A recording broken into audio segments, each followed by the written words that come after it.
Hello friends, welcome back to Mommy's Love Kitchen. இன்றைக்கி நம்ம நல்ல ஒரு டேஸ்டியான பாஸ்தா ரெசிபி பார்க்க போகிறோம். பட் வந்து நல்ல ஒரு குட் இன்க்ரீடியன்ஸை வச்சு தான் ஹெல்த்தியாக இருக்கும். குழந்தைங்களுக்குலாம் விரும்பி சாப்பிடுவாங்க இல்லையா பாஸ்தா, அவங்களுக்கு தாராளமாக இந்த பாஸ்தா நீங்கள் செஞ்சு கொடுக்கலாம். டேஸ்ட்டாகவும் இருக்கும், அதே சமயம் ஹெல்த்தியாகவும் இருக்கும். இதுக்கு நம்ம வந்து நம்மளோட மஞ்சள் பூசணி இருக்கு இல்லையா, அது இந்த மாதிரி ஒரு 4 பீஸ் எடுத்திருக்கேன். உள்ளே இருக்கிற அந்த விதையெல்லாம் எடுத்துடுங்க. இப்போ நம்ம வந்து இதை ரோஸ்ட் பண்ண போகிறோம். அவனில் ஒரு 400 டிகிரி ஃபேரன்ஹைட்டில் ஒரு 35 to 40 மினிட்ஸ் இதை வந்து ரோஸ்ட் பண்ண போகிறோம். அவன் இல்லாதவங்க பூசணிக்காவோட தோல் எடுத்துகிட்டு ஒரு மீடியம் சைஸ் க்யூப்ஸாக கட் பண்ணிவிட்டு பேனில் அப்படியே பேன்லேயும் நீங்கள் ரோஸ்ட் பண்ணிக்கலாம், இல்லை கொஞ்சமாக தண்ணி ஊற்றி லைட்டாக வேக கூட வச்சுக்கலாம். ஸோ பட் நம்ம இந்த மாதிரி ரோஸ்ட் பண்ணி செய்யும் போது ரொம்ப டேஸ்டியாக இருக்கும். ட்ரை பண்ணி பாருங்கள் கண்டிப்பாக. இப்போ நம்மளோட அந்த பூசணிக்காய் நல்ல ரோஸ்ட் ஆகிடுச்சு. இப்போ நம்ம தோலோடு தான் இதை போட்டிருக்கோம். ஸோ அதனால் அந்த ஃப்ளஷ் மட்டும் எடுத்துகிட்டு தோல் நம்ம தூக்கி போட்டுடலாம். இந்த மஞ்சள் பூசணியோட ஹெல்த் பெனிஃபிட்ஸ் பார்த்திங்கன்னா, இதை பரங்கிக்காயினும் சொல்லுவாங்க சில பேர். இது வந்து பார்த்திங்கன்னா ஆன்டி ஆக்சிடென்ட்ஸ் ஜாஸ்தி, விட்டமின்ஸும் நிறையவே ஜாஸ்தி. விட்டமின் ஏ இருக்கிறதுனால ஐசைட்டுக்கு நல்லது. குழந்தைங்களுக்கு வந்து நல்ல ஒரு எனர்ஜி பூஸ்ட் பண்ணும். அதே மாதிரி இம்யூனிட்டியை வந்து உங்களுக்கு நல்லா ரைஸ் பண்ணி கொடுக்கும். வளர்கிற குழந்தைங்களுக்கு கண்டிப்பாக இதை வந்து ரெகுலராகவே நீங்கள் பாஸ்தா செய்யும் போது எல்லாமே கூட இதை கொடுக்கலாம். அவ்வளவு நல்லது தான். ஜென்ரலாகவே இது வந்து ஒரு தண்ணிக்காயின்றதுனால அவங்களுக்கு ஹைட்ரேட்டடாக இருக்கிறதுக்காகவும் ஹெல்ப்ஃபுல்லாகவும் இருக்கும். கிட்னிக்கு நல்லது. இது மாதிரி நிறைய பெனிஃபிட்ஸ் இருக்குது. ஸோ நம்ம ஒரு கூட்டாவோ இல்லை ஒரு பொரியலாவோ கொடுத்தோன்னா கிட்ஸு சாப்பிட்றது கொஞ்சம் கஷ்டம்தான். பட் இந்த மாதிரி பாஸ்தாவில் கொடுத்தோம் அப்படின்னா தெரியவே தெரியாது. இப்போ நம்ம இந்த பல்ப் எல்லாத்தையும் எடுத்துகிட்டு ஒரு மிக்ஸி ஜாரில் போட்டிருக்கோம். இதில் கொஞ்சமாக உப்பு சேர்த்துக்கலாம். ஒரு சின்ன பீஸ் பன்னீர் நான் சேர்த்துருக்கேன். இது வந்து நம்மளுக்கு அந்த க்ரீமினஸ் கொடுக்கறதுக்காக தான். நீங்கள் வந்து பன்னீருக்கு பதிலாக டோஃபு கூட சேர்த்துக்கலாம், இந்த மில்க் அலர்ஜி இருக்கிறவங்களுக்குலாம். ஸோ கொஞ்சமாக தண்ணி ஊற்றிட்டு நல்ல ஃபைனான ஒரு சாஸ் மாதிரி ரெடி பண்ணி வச்சுப்போம். ஸோ நம்மளோட பம்கின் சாஸ் ரெடி ஆகிடுச்சு. இப்போ நம்ம பாஸ்தா ரெடி பண்ணலாம். ஸோ பாஸ்தா வந்து நான் ஏற்கனவே வேக வச்சு தனியாக எடுத்து வச்சுருக்கேன். நம்மளோட சாஸ் ரெடி. அதுக்கப்புறம் பூண்டு, வெங்காயம், மஷ்ரூம், கேப்சிகம், தக்காளியும் வச்சுருக்கேன். அப்புறம் என்கிட்ட கொஞ்சம் left over chicken, baked chicken இருக்குது. ஸோ அதெல்லாம் வச்சு நம்ம இப்போது குயிக்காக ஒரு பாஸ்தா ரெடி பண்ணிடலாம். இப்போது பேனில் கொஞ்சமாக ஆயில் போட்டுக்கோங்க. ஆலிவ் ஆயில் போட்டிங்கன்னா இன்னும் நம்மளுக்கு அந்த இட்டாலியன் ஃப்ளேவர் கொஞ்சம் தூக்கி கொடுக்கும். இப்போ நம்ம கட் பண்ணி வச்சுருக்கிற கார்லிக் இருக்கு இல்லையா, அது சேர்த்துப்போம். ஸோ நீங்கள் வந்து இன்னும் இதை சிம்பிளாக ஆக்கணும் அப்படின்னு நினச்சிங்கன்னா, நம்ம ரோஸ்ட் பண்ண வச்சோம் இல்லையா பம்கின், அது கூடவே நீங்கள் ஒரு 4-5 பல் பூண்டு, அதுக்கப்புறம் ஆனியன், அதுக்கப்புறம் நீங்கள் என்ன காய் போடுறீங்களோ அதை கூட சேர்த்து நீங்கள் வந்து ரோஸ்ட் பண்ணிட்டீங்க அப்படின்னா இந்த ப்ராசஸ் வந்து இன்னுமே கொஞ்சம் கட் டவுன் பண்ணிக்கலாம் நம்ம. பட் இது வந்து நம்ம ஃப்ரெஷ்ஷான இன்க்ரீடியன்ஸ் வச்சு பண்ணும்போது இன்னுமே நல்லா டேஸ்டியாகவே இருக்கும். போத் ஓப்பன் பேன் மெத்தட்லேயும் சரி, ரோஸ்ட் பண்ணுறதுலையும் சரி. இப்போ நம்ம கார்லிக் நல்லா ஒரு ஹாஃப் டன் ஆகிட்ட பிறகு நம்ம கட் பண்ணி வச்சுருக்கிற ஆனியன் சேர்த்துக்கலாம். இதுவும் வதங்கிட்ட பிறகு நம்ம கட் பண்ணி வச்சுருக்கிற ஒரு தக்காளி சேர்த்துப்போம்.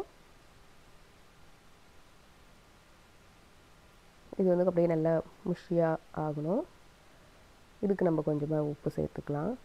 ஸோ நம்ம வந்து பாஸ்தாலேயும் உப்பு போட்டிருக்கோம், சாஸில் கொஞ்சம் உப்பு போட்டிருக்கோம். இப்போ நம்ம இந்த காய்க்கு வேண்டிய அளவுக்கு மட்டும் உப்பு போட்டுப்போம். நம்ம சீஸும் போட போகிறோம். ஸோ அதனால் வந்து தேவைப்பட்டால் அதுக்கப்புறம் நம்ம உப்பு சேர்த்துக்கலாம்.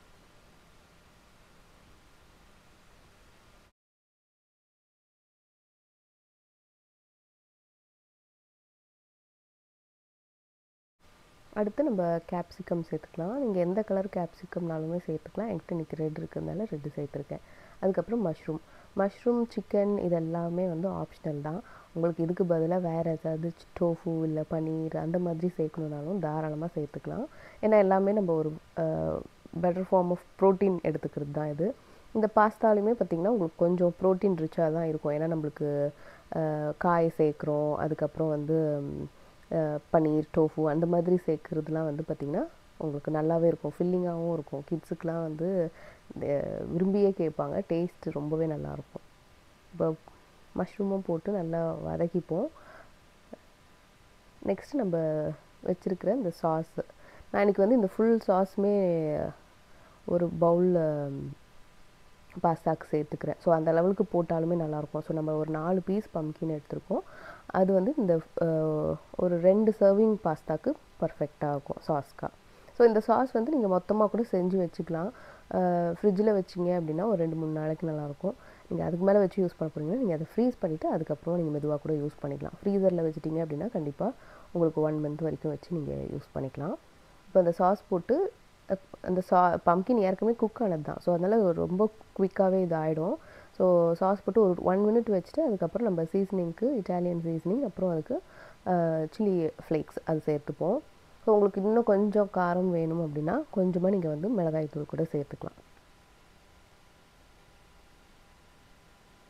ஸோ அந்த பம்கின்லேயே உங்களுக்கு லைட்டாக ஒரு ஸ்வீட்டிஷ் டேஸ்ட் இருக்கும். ஸோ அதனால் இந்த ஃப்ளேவர் ரொம்ப நல்லாயிருக்கும். ரொம்ப கம்மியான ஸ்பைசஸ் தான் தேவை இருக்கும், பட் ஸ்டில் ரொம்ப நல்லா டேஸ்டியாகவே இருக்கும். இப்போ நம்ம வேக வச்சுருக்கிற பாஸ்தா சேர்த்துக்கலாம்.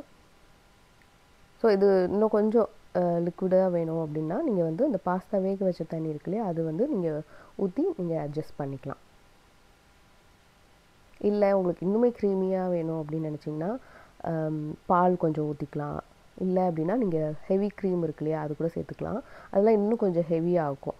ஸோ அது நம்ம ஒன்ஸ் இன் அ வைல் அந்த மாதிரி வச்சுட்டு இது வந்து நம்ம அப்படியே சிம்பிளாக, ஏன்னா பன்னீர் போட்டிருக்கிறதுனாலே இது வந்து கொஞ்சம் க்ரீமியாக தான் இருக்கும். நெக்ஸ்ட் இது வந்து நம்ம குழந்தைங்களுக்கு கொடுக்க போகிறோம் அப்படின்னால கொஞ்சம் சீஸ் நம்ம சேர்த்துக்கிட்டோம் அப்படின்னா இதோட டேஸ்ட் இனிமேல் எலிவேட் பண்ண மாதிரி இருக்கும். உங்களுக்கு வந்து ரொம்ப சீஸ் தேவை இருக்காது. கொஞ்சமாக ஒரு 2லேருந்து ஒரு 3 டேபிள் ஸ்பூன் சீஸ் வந்து ஒரு சர்விங்க்கும் பர்ஃபெக்டாக இருக்கும்.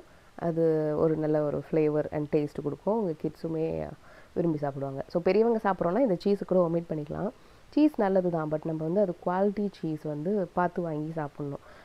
மோஸ்ட் ஆஃப் த டைம் நம்மளுக்கு மார்க்கெட்டில் கிடைக்கிறது, ஈஸியாக கிடைக்கிறது வந்து பார்த்திங்கன்னா ஆர்டிஃபிஷியல் சீஸ் தான். அது வந்து நம்மளுக்கு ஹெல்த்துக்கு லாங் ரனுக்கு கண்டிப்பாக நல்லது கிடையாது. ஸோ வாங்குகிற பொருள் நல்லதாக பார்த்து வாங்கி அளவாக சாப்பிட்றது தான் நம்ம ரொம்ப ஸ்மார்ட்டான ஐடியா நான் சொல்லுவேன்.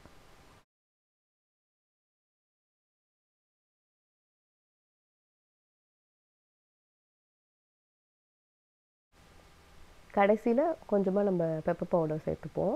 இது வந்து நம்மளுக்கு இன்னும் கொஞ்சம் காரத்துக்காக தான்.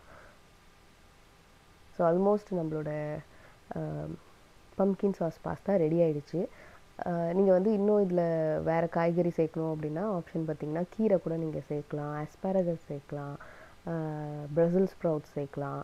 ஸோ உங்களோட இஷ்டம் தான். உங்களுக்கு எந்த காய் இந்த பாஸ்தாவில் சேர்த்தா உங்கள் கிட்ஸோ இல்லை நீங்களும் சாப்பிடுவீங்களோ கண்டிப்பாக இந்த பாஸ்தா ரெசிபி ட்ரை பண்ணி பாருங்கள். சீஸ் கேக் ஃபேக்ட்ரியில் வந்து எத்தனை பேர் இந்த பாஸ்தா ட்ரை பண்ணியிருப்பீங்க தெரியல. சிப்போட்லே பாஸ்தா ஒரு ரெசிபி இருக்கும். ஸோ அது வந்து சாப்பிட்டு உங்களுக்கு பிடிக்கும் அப்படின்னா கண்டிப்பாக இந்த பாஸ்தா உங்களுக்கு பிடிக்கும். ஏன்னா சிம்லராக அதே டேஸ்ட்டில் தான் இருக்குது. சிக்கனு கூட நீங்கள் இன்னும் கூடுதலாக போட்டிங்க அப்படின்னா டிட்டோ அந்த டேஸ்ட்டில் தான் இருக்கும். ஸோ கண்டிப்பாக ட்ரை பண்ணி பாருங்கள். உங்களுக்கு ரெசிபி பிடிச்சிருந்துச்சின்னா கண்டிப்பாக உங்கள் கமெண்ட்ஸை ஃபீட்பேக்காக சொல்லுங்கள். இந்த வீடியோ பிடிச்சிருந்துச்சின்னா மறக்காமல் நம்ம சேனலை லைக் பண்ணி ஷேர் பண்ணி சப்ஸ்கிரைப் பண்ணிவிடுங்க. மாமிஸ் லவ் கிச்சனோட எப்போதுமே இணைஞ்சே இருங்க. இதே மாதிரி நான் இன்னொரு வீடியோவில் உங்களை சந்திக்கிறேன். அது வரைக்கும் நன்றி, வணக்கம்.